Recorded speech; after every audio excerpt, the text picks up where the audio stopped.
시편 39편에서는 이 39편은 다윗이 인도자를 따라 여두둔 형식으로 부르는 노래라고 되어 있는데요.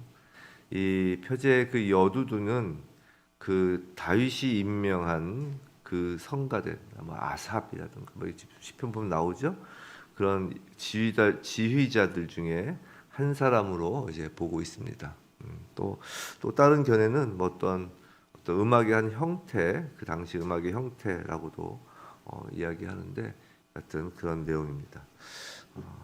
그것보다 오늘의 표제보다 이 다윗이 이 시를 언제 노래하였을까를 우리 한번 생각을 해보면, 이 시는 다윗이 인생 말년에 건강을 잃고 인생의 무상함을 느끼는 가운데, 그 인생의 그 무상함이 그 인간의 그 죄성에서 비롯된 것임을 깨닫고 자신의 인생 전체를 하나님 앞에서 참회하는 그런 심정으로 쓴 시라고 볼 수 있습니다.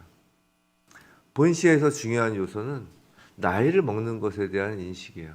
성도 여러분, 우리가 나이가 먹어가면서 두 반응이 있습니다. 세상 사람들의 반응과 예수를 믿는 사람들의 반응이 있죠. 세상 사람들의 반응은 나이가 들면서 오히려 말이 많아집니다. 그리고 고집이 세워진다 그러죠. 하지만 예수를 믿는 자들은 나이가 많아지며 오히려 말수를 줄이고 겸손한 모습을 우리가 찾을 수 있습니다. 시인에게서 이 한탄과 기도, 시인에게 이런 한탄과 기도, 오늘도 한탄시인데요. 그 기도를 가져온 것은 죽음 때문입니다. 나이가 들면 다 죽음을 더욱 깊이 성찰하게 되죠. 그 죽음이란 것은 피할 수 없는 사실이기 때문입니다. 그런 죽음에 대한 성찰, 인간에 대한 한계를 뼈저리게 느끼며 지은 시가 바로 시편 39편입니다. 본 시편을 크게 세 부분으로 나눈다면 1절부터 3절까지 어떤 극심한 고통과 대적들의 그런 조롱 가운데서도 범죄하지 않기 위해 악인들 앞에서 어떠한 말도 하지 않고 침묵하려 하는 다윗 자신의, 그런데 복잡한 심경이에요. 단순히 말을 안 하는 것뿐만이 아니라 심경이 복잡한 심경을 1절부터 3절까지 해서 말하고 있고요. 4절부터 6절까지를 또 한 단락으로 나눈다면 죽음의 임박함을 그렇게 느끼며 인생의 어떤 궁극적인 한계를 노래하고 있습니다. 6절 모두가 허사뿐이니라 셀라, 이런 얘기를 하죠. 또 7절부터 13절 그런 인생의 허망함이 자신의 죄로 인한 것을 또 고백하면서 오직 하나님께만 소망을 두는 어떤 참회의 기도로 끝맺고 있습니다. 이걸 좀 더 자세히 좀 보겠습니다. 1절부터 3절까지 첫 번째 단락이에요. 다윗은 악인들 앞에서 선한 말, 옳은 말조차 하지 않고 침묵하기로 작정을 하죠. 사실 다윗에게는 질병으로 인한 고통보다 악인들의 조롱으로 인한 정신적 고통이 더 심각하였어요. 다윗은 바로 이러한 상황에서 악인 앞에서는 아무 말도 하지 않기로 작정한 것입니다. 심지어는 자기 주장이 옳은 것이라도 말이죠. 근데 이렇게 침묵하는 이유는 1절 범죄하지 않기 위함이에요. 범죄하지 아니하기 위함이에요. 성도 여러분, 사람은 이성보다는 감정의 지배를 받는 존재입니다. 아무리 이성적인 사람이라도 누가 자신의 감정을 상하게 하면 이성을 상실하고 자기 감정대로 말하고 행동하는 경향이 농후하죠. 그런 경우에 좋은 말이 나올 리가 없습니다. 성도 여러분, 우리가 입을 열게 될 경우에 선하고 옳은 말만 하리라고 누가 장담할 수 있겠습니까? 그럴 수 없습니다. 왜냐하면 인간이 연약한 존재이기 때문이에요. 대적들의 조롱에 대하여 일일이 반박하다 보면 우리의 입에서도 악한 말이 나올 수 있는 것이에요. 또 설사 우리가 옳은 말만 한다고 해도 악인들은 그 말을 악하게 이용할 수도 있는 것이죠. 그래서 입에 자갈을 먹인 듯이 악인들 앞에서 잠잠함으로써 하나님 앞에서 혀로 죄를 범하는 것을 피하는 것입니다. 속담에도 손도 서로 부딪혀야 소리가 난다는 말이 있죠. 우리가 침묵할 때 악인의 고소와 악인의 조롱은 그저 허공에 날릴 뿐인 것입니다. 예수님도 유대 종교 지도자들로부터 무수히 많은 비난과 조롱을 받으셨지만 침묵으로 일관하셨죠. 그리고 그렇게 침묵한 그분은 패배자가 아니셨습니다. 진정한 승리자이셨어요. 그러나 다윗의 심경이 복잡합니다. 그러한 침묵이 우리의 근심을 더욱 심하게 하는 것이에요. 2절 나의 근심이 더 심하도다 라고 하잖아요. 또 3절 우리의 마음이 뜨거워지는 것입니다. 우리의 마음을 뜨겁게 할 수 있어요. 무슨 말이냐면 억울하고 원통하여 밤에 잠을 이루지 못하는 것입니다. 그런데 침묵 가운데 다윗은 인생을 성찰하고 있는 거예요. 그저 입만 다물고 있는 것이 아니라 인생 자체를 성찰하는 것이에요. 그것이 이제 두 번째 단락인 4절부터 6절까지 내용이에요. 인간은 한마디로 허무하게 그지없는 존재라는 것입니다. 그래서 갑자기 인생의 허무함에 대해서 말하는 이유가 무엇일까요? 자기를 조롱하고 비난하는 악인들은 악을 마치 물 마시듯이 하고 있음에도 불구하고 번영하고 형통하는 반면 자신은 고통 중에 있기 때문이에요. 인생이라는 그 날이 손 한 뼘 길이만큼에 불과하기에 그런 짧은 삶 가운데 나타나는 어떠한 형통이나 어떠한 불행을 가지고 인생의 의미를 평가한다는 것이 지극히 무의미하다라는 것을 깨달은 거예요. 손 한 뼘 길이에 지나지 않는 인생에서의 부요함은 헛된 것에 불과하다는 것이에요. 그 재물을 쌓으나 누가 거두는지 알지 못하다는 것이죠. 그렇다면 고난 중에 있는 의인은 악인의 형통이나 부요 등을 보고 원망하거나 낙심할 이유가 없는 것입니다. 다윗은 이러한 인생의 지혜가 그에게 있기를 지금 소망하는 것이죠. 성도 여러분, 우리가 인생의 허무함에 대하여 아는 것은 참으로 중요합니다. 인생의 허무를 알지 못하는 사람들은 헛된 일에 일희일비하는 것이죠. 어리석고 무가치한 일에 짧은 인생을 허비합니다. 그리고 헛된 것을 얻기 위해서는 악한 일도 서슴지 않기도 해요.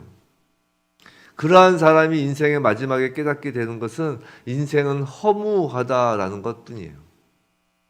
하지만 인생의 허무함을 깨달으며 살아가는 사람은 세속적인 번영이나 성공으로 너무 기뻐하지도 않습니다. 또 실패와 고난 때문에 너무 절망하거나 한탄하지도 않아요. 사실 하나님께서 우리 인생 앞에 이런 시간의 제한을 두신 것은 사람들로 하여금 이러한 지혜를 갖도록 하기 위함입니다. 너무 일희일비할 필요 없다는 것이에요. 그렇다면 그저 인생의 그런 허무함을 깨닫는 것에서 머물며 우리가 살기를 하나님은 그럼 원하시는 걸까요? 그것도 아니라는 것이에요. 만약 그렇다면 기독교는 불교와 다를 바가 없어져요. 허무함은 기본적으로 죄의 결과입니다. 다윗이 오늘 고백하는 것은 죄에 대한 그 허무함을 이야기하는 거예요. 그런데 하나님은 그 죄로부터 우리를 구원하시기 원하시는 겁니다. 하나님의 인간을 향한 목적은 허무가 아니라 구원이며 생명인 거예요. 그것이 7절부터 13절입니다.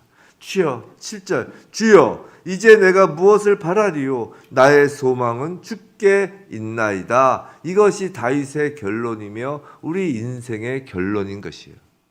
이것이 인생이 허무하구나. 우리의 인생이 손 한 뼘밖에 되지 않는구나 라는 것을 깨달은 사람의 결론이 되어야 한다는 것입니다.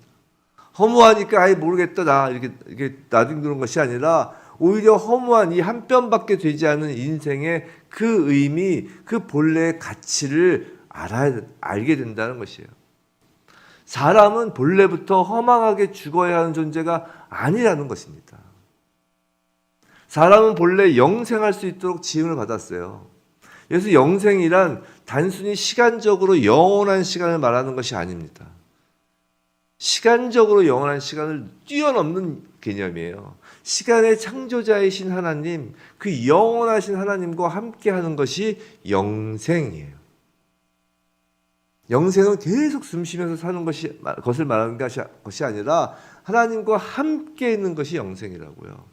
하나님 안에 있는 것이 영생이라고요. 사람은 하나님과 함께하도록 지음받은 존재라고요. 하늘의 새는 하늘에서 살도록 지음을 받았습니다. 그래서 하나님께서 먼저 하늘을 만드시고 새를 만드시는 거예요. 물고기는 바다에서 살도록 지음을 받았어요. 그래서 하나님께서 바다를 만드시고 물고기를 만드신 거예요. 짐승은 땅에서 살도록 지음을 받았습니다. 그래서 땅을 만드시고 짐승을 만드신 거예요. 그럼 사람은 어디서 살도록 하나님께서 창조하셨느냐? 바로 하나님의 형상, 하나님 안에서 살도록 지음을 받은 것이에요. 이 피조세계, 하늘과 땅과 바다, 새와 물고기와 짐승은 사람으로 하여금 다스리라고 그러셨지 너희가 세상에 속하라 하지 않으셨어요. 사람은 본래 하나님 안에서 영생하도록 지음을 받은 존재라는 것이에요. 근데 죄로 인하여 허무한 인생이 된 것입니다. 그러나 예수 그리스도를 믿는 자는 그 하나님과 끊어졌던 관계가 화목되어서 다시 하나님과 함께하는 자, 영생을 얻은 자가 되는 것이에요. 우리의 소망을 그래서 하나님께 둠으로써 우린 이 땅에서부터 하나님과 함께하는 것입니다. 그렇다면 이제 우리의 침묵의 이유가 바뀌는 것이에요. 9절 내가 잠잠하고 입을 열지 아니함은 우리가 잠잠하고 입을 열지 아니함은 주께서 이를 행하신 까닭이니이다. 즉 하나님의 구원의 섭리, 하나님이 주권적으로 일하심을 깨달았기 때문인 것이에요. 하나님 안에 거하는 자, 하나님과 동행하는 자가 깨닫는 것은 바로 하나님 나라의 하나님의 그 통치와 섭리인 것이에요. 다윗은 자기에게 일어나는 그 모든 일, 곧 고난과 슬픔과 실패까지도 설사 육신의 죽음까지도 자신을 온전케 하시고 유익하게 하시려는 하나님의 선하신 섭리의 결과로 인정하는 것이에요. 하나님의 섭리를 인정할 때 잠잠히 침묵할 수 있었던 것입니다. 이것이 바로 예수 그리스도의 침묵 아닌가요? 성도 여러분, 12절에서 보는 것처럼 우리는 이 땅에서 나그네입니다. 12절 후반부에 나오죠. 나그네이며. 근데 그냥 나그네가 아니라 그 앞에 수식어가 있어요. 주와 함께 있는 나그네입니다. 오직 하나님께만 소망을 두고 겸손히 주님의 은혜만을 구하는 나그네입니다. 우리의 입으로 나 스스로를 거룩한 척, 높은 척, 훌륭한 척 자랑해봤자 나그네일 뿐입니다. 나그네이기에 오직 주님만 찾고 부르짖을 뿐입니다. 부디 죄를 멀리하고 허무한 나그네 인생 가운데 오직 하나님께만 소망을 두고 잠잠히 주와 동행하는, 그러므로 우리의 인생을 오직 주 예수 그리스도만 채우는 우리 모두이길 주님의 이름으로 축원합니다.